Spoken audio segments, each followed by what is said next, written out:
Hey guys, so it's April and my garden is finally starting to take off. So in this video, I'm going to take you on a garden tour and show you some of the ways that I'm gardening in small spaces. Hey, I'm Adam from Backyard Gardening and Cooking, where I give you gardening tips and show you some of my recipes.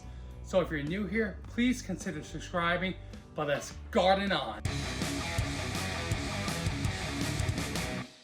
Alright guys, so the first thing I want to show you on this garden tour and how I garden in small spaces is by using grow bags. So if you're limited on where you can grow, you don't have the space for a raised bed, if you're in an apartment building, or if you're just growing in a patio, you can grow in these grow bags. So I'm growing quite a bit of different types of vegetables in them, some peppers, eggplants, and even in some of these larger grow bags, I'm growing some trees. So they really allow you to grow a lot with a small space. All right guys, so the next thing I want to show you on this April gardening tour are my pumpkins. So pumpkins and other types of squash can be kind of difficult to grow because of the squash vine borer. It's a moth that comes around and they lay their eggs on the stem of the plant, and when those eggs hatch, they bore themselves into the plant, killing the plant. So what I'm doing to try to prevent the squash vine borer from killing my pumpkin plants and my other squash is spraying BT. It's organics, actually what Texas A&M recommends doing. So you want to spray once a week. But I'm also growing on this arch trellis right here. So this is going to allow me to grow more pumpkins in a smaller space by growing vertically. So the great thing about having an arch trellis just like this is that you can really maximize your growing potential by growing vertically. So again, I'm growing pumpkins on the right side, but on the left side over here, I'm growing some tomatoes and I'm growing some pickling cucumbers. You can really grow a lot of food by growing vertically. So moving on to the next area of my April garden tour, I want to show you how I'm growing a large variety of edible plants in one small compact area. So I'm growing some blueberries, and I decided to grow my blueberries in containers because it's much easier to control the pH when you grow in containers. So this soil is pretty much all cotton compost. It's going to be really good to control the pH for your blueberries. But right next to my blueberry containers, I'm doing some more vertical gardening. I'm growing some slicing cucumbers over here. I made this trellis right next to me over here, and I'm growing some dill. And then right in front of the dill and the slicing cucumbers, I'm growing some more peppers, some jalapenos, and some bell peppers over here. And right next to it, I have these grow boxes. They're called city pickers. I have a video where I reviewed them and show you guys how to set up your soil and everything for these containers.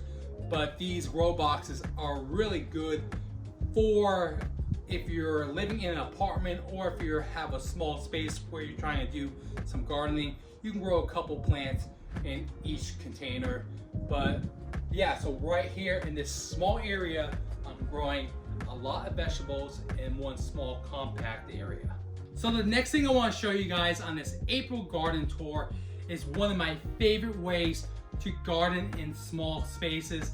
This is the Greenstock Vertical Garden Tower, and you can grow a lot of herbs, flowers, and vegetables in one small area with this. But right here, I'm growing some borage. This is a bee magnet, so if you want to attract bees to your garden, grow some borage. But I'm also growing marigolds, some eggplants, peppers, some herbs, and some squash in this one small area. And if you guys want to get one too, you can use the code BackyardGardener. That's all one word, save $10. And I'll have a link in the description where you guys can get one. But I have two of these, and they're great because you can water from the top and it waters everything evenly. So if you're going to fertilize too, add a little liquid fertilizer to the top when you're watering and you're all set. So I know I just mentioned that I'm growing squash in my Greenstock Vertical Garden Tower, but I thought it would be a good thing to mention that if you're going to be growing squash in any kind of container, you want to make sure that it's a container variety so it will be more compact. But growing in containers is a common theme when you're trying to garden in small spaces. So if you're gardening in small spaces, definitely consider container gardening. But behind me in these two beds right here, I'm doing more vertical gardening. I made my own tomato cages. They're 8 feet tall, and I have a video that you guys can go check out next. I'll have a card above.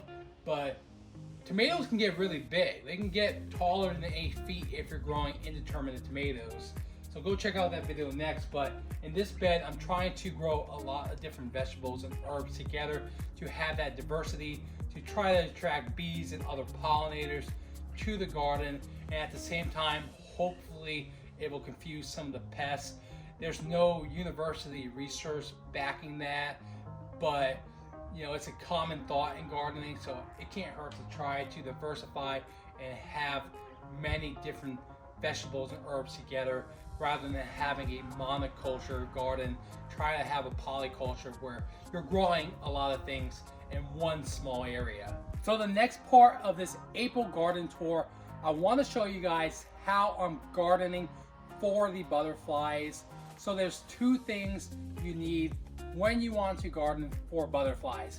You need host plants, which are food for the caterpillars, and you need nectar plants, which are food for the butterflies. So you need to have pollinators in your garden if you want to have a good vegetable harvest. Without butterflies and other pollinators, you're not going to have a good harvest.